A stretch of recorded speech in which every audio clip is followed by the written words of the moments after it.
Haleluya, puji nama Tuhan. Salam sejahtera di dalam kasih kita Tuhan Yesus Kristus. Salam jumpa lagi dalam Renungan 79 Keluarga Jemaat GPDI El Shaddai Magelang. Tuhan Yesus memberkati kita semua. Mari sama-sama kita akan menikmati kebenaran firman Tuhan. Dan dalam renungan saat ini saya beri tema Jangan Khawatir. Kita akan melihat di dalam Injil Lukas pasal 12 ayat 22 sampai ayat 23. Injil Lukas 12 ayat 22 dan ayat 23, demikian firman Tuhan. Yesus berkata kepada murid-muridnya, "Karena itu aku berkata kepadamu, janganlah khawatir akan hidupmu, akan apa yang hendak kamu makan, dan janganlah khawatir pula akan tubuhmu, akan apa yang hendak kamu pakai.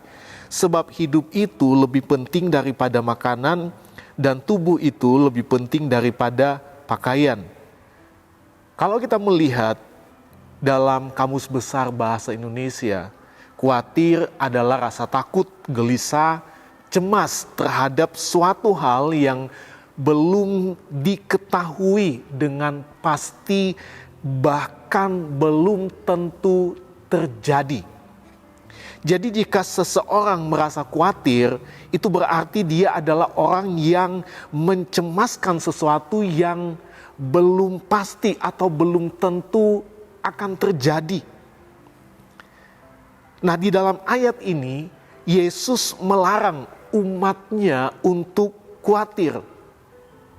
Yesus bilang, janganlah kamu khawatir akan hidupmu. Mengapa kita tidak boleh khawatir? Yang pertama, karena khawatir itu adalah dosa di hadapan Tuhan. Firman Tuhan tidak membenarkan orang percaya untuk hidup dalam kekhawatiran, rasa khawatir yang berkepanjangan. Khawatir itu dialami oleh setiap orang. Siapapun kita pernah mengalami yang namanya rasa khawatir. Tetapi yang Yesus maksud dalam ayat ini adalah kita tidak boleh terbelenggu dengan rasa khawatir yang terus berkepanjangan. Karena ada orang yang khawatir di setiap saat. Bahkan lepas minggu, bulan, bahkan mungkin bertahun-tahun hidup di dalam kekhawatiran. Itu adalah sesuatu yang tidak dibenarkan oleh firman Tuhan. Itu sebabnya sekali lagi Yesus bilang, janganlah khawatir. Karena jika kita terus khawatir, hal tersebut menunjukkan bahwa kita meragukan kuasa Tuhan. Kita tidak mempercayai Dia sepenuhnya. Itu sebabnya khawatir itu adalah dosa. Karena khawatir menunjukkan kita tidak percaya sepenuhnya kepada Tuhan. Khawatir juga menunjukkan kita mau mengatur masa depan kita. Mungkin masa depan anak-anak kita, usaha dan pekerjaan kita, seolah-olah kita lebih berkuasa, seolah-olah kita lebih hebat dan lebih mampu daripada Tuhan. Padahal firman Tuhan katakan, masa depan kita ada dalam tangan Tuhan. Tuhan sudah merancangkan itu sesuatu yang baik. Mengapa kita harus khawatir berkepanjangan? Itu sebabnya khawatir itu adalah dosa di hadapan Tuhan. Dan yang kedua, khawatir tidak ada gunanya, hanya kesia-siaan. Kita lihat di dalam ayat 25, Injil Lukas 12 ayat 25. Di dalam salinan bahasa Indonesia masa kini dikatakan, siapakah di antara kalian yang dengan kekhawatirannya dapat memperpanjang umurnya biarpun sedikit. Jadi kita lihat khawatir itu tidak ada gunanya. Khawatir tidak akan menambah umur. Tidak akan menjadikan sesuatu menjadi baik. Tidak ada orang yang pada akhirnya hidupnya menjadi baik. Usaha pekerjaannya menjadi baik. karena dia khawatir. Tidak ada. Tidak ada orang yang merasa berbahagia karena dia khawatir. Itu sebabnya khawatir tidak mengerjakan sesuatu yang mendatangkan kebaikan dalam hidup kita. Khawatir hanya mendatangkan kesia-siaan di dalam kehidupan kita. Amsal 12 ayat 25 bagian A dikatakan, kekhawatiran dalam hati membungkukkan orang. Tidak ada khawatir yang mendatangkan sehat. Tetapi firman Tuhan katakan kekhawatiran membungkukkan orang. Artinya kekhawatiran hanya membuat orang sakit, tidak sehat. Khawatir tidak membawa keuntungan tetapi kerugian, dan tidak ada jawaban dalam kekhawatiran. Itu sebabnya buat apa khawatir terus menerus? Kalau kita melihat di hari-hari ini, menghadapi kondisi hari-hari ini, baik kondisi alam,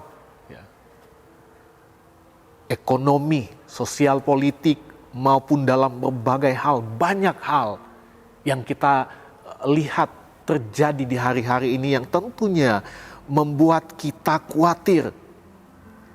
Tapi yang Tuhan mau, kita tidak khawatir. Apa yang Tuhan mau dalam setiap kehidupan kita? Dalam menghadapi kondisi di hari-hari ini, berseru di dalam doa kepada Tuhan, dalam ucapan syukur. Sebab kalau kita lihat dalam Filipi 4 ayat 6 dikatakan, janganlah hendaknya kamu khawatir tentang apapun juga, tetapi nyatakanlah dalam segala hal keinginanmu kepada Allah dalam doa dan permohonan dengan ucapan syukur. Jadi yang Tuhan mau menghadapi kondisi hari-hari ini, kita berseru di dalam doa. Supaya apa? Supaya kita bisa mengalahkan setiap rasa khawatir yang datang dalam hidup kita. Kita tidak terbelenggu dengan kekhawatiran yang tidak mendatangkan kebaikan dalam hidup kita. Mengapa harus berseru di dalam doa kepada Tuhan? Jawabannya, sebab Dia yang memelihara setiap kehidupan kita. Dalam 1 Petrus 5 ayat 7, 1 Petrus 5 ayat 7 dikatakan, serahkanlah segala kekhawatiranmu kepadanya, sebab Ia yang memelihara kamu. Siapa yang memelihara setiap kehidupan kita? Tuhan. Ini adalah kebenaran firman Tuhan. Yang memelihara setiap kehidupan kita sebagai orang percaya adalah Tuhan. Itu sebabnya kita tidak boleh khawatir. Kalau sesuatu yang mendatangkan kekhawatiran datang, hanya satu yang kita lakukan, berseru di dalam doa kepada Tuhan dengan ucapan syukur. Kita lihat di dalam Injil Lukas 12 ayat 24, 27 dan ayat 29. Perhatikanlah burung-burung gagak yang tidak menabur dan tidak menuai dan tidak mempunyai gudang atau lumbung, namun demikian diberi makan oleh Allah. Betapa jauhnya kamu melebihi burung-burung itu. Ayat 27, perhatikanlah bunga bakung yang tidak memintal dan tidak menenun, namun aku berkata kepadamu, Salomo dalam segala kemegahannya pun tidak berpakaian seindah salah satu dari bunga itu. Jadi jika rumput di ladang yang hari ini ada dan besok dibuang ke dalam api, demikian didandani Allah, terlebih lagi kamu, hai orang yang kurang percaya. Jadi janganlah kamu mempersoalkan apa yang akan kamu makan atau apa yang akan kamu minum, dan janganlah cemas hatimu. Kita lihat di dalam ayat ini, burung di udara, bunga bakung, dan rumput yang ada di ladang, semuanya dipelihara oleh Tuhan. Mereka tidak mengerjakan sesuatu, tetapi dipelihara oleh Tuhan. Apalagi kita sebagai umat Tuhan, kita adalah ciptaan yang mulia dan dikasihi oleh Tuhan. Kita melebihi dari burung-burung di udara. Kita melebihi dari bunga bakung, dari apa yang dijelaskan oleh firman Tuhan. Kenapa? Karena kita sangat berharga bagi Allah. Itu sebabnya buat apa kita terbelenggu dengan rasa khawatir. Tuhan mau kita lepas dari setiap rasa khawatir kita, berseru di dalam doa kepada Tuhan, maka kita akan menikmati kebahagiaan, kita akan menikmati kekuatan, sukacita yang dikerjakan oleh kuasa Roh Kudus. Tuhan memberkati kita semua.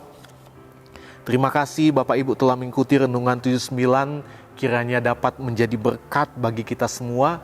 Dan bagi Bapak Ibu, saudara-saudari yang ingin didoakan untuk pokok doa tertentu, menceritakan kesaksian baik mujizat, kesembuhan, pemulihan, masalah keluarga dan lain-lain, dapat disalurkan melalui chat di dalam WhatsApp di nomor 081327420088. Tuhan Yesus memberkati kita semua. Mari sama-sama kita akan berdoa. Terima kasih Tuhan Yesus buat firman-Mu yang boleh kami nikmati pada saat ini Tuhan. Biarlah firman-Mu yang akan terus mengajarkan kami menjadi umat-umat Tuhan yang percaya sepenuhnya hanya kepada-Mu. Kami tidak terbelenggu dengan rasa khawatir yang tidak mendatangkan kebaikan dalam hidup kami. Tetapi biarlah menghadapi hari-hari ini, kami mau tetap berseru di dalam doa kepada Tuhan dengan ucapan syukur. Karena kami percaya bahwa Tuhanlah yang memelihara setiap kehidupan kami. Karena kami berharga bagi-Mu Tuhan. Terima kasih buat firman-Mu, berkati setiap kami yang menikmati firman-Mu. Jadikan kami kuat selalu, kami menang bersama dengan Tuhan. Ya Tuhan, tolonglah keluarga jemaat GPDI El Shaddai Magelang mempunyai keyakinan yang kokoh dalam Injil. Karena Injil adalah kekuatan Allah yang menyelamatkan setiap orang yang percaya. Kami berdoa di dalam nama Tuhan Yesus Kristus. Haleluya. Amin.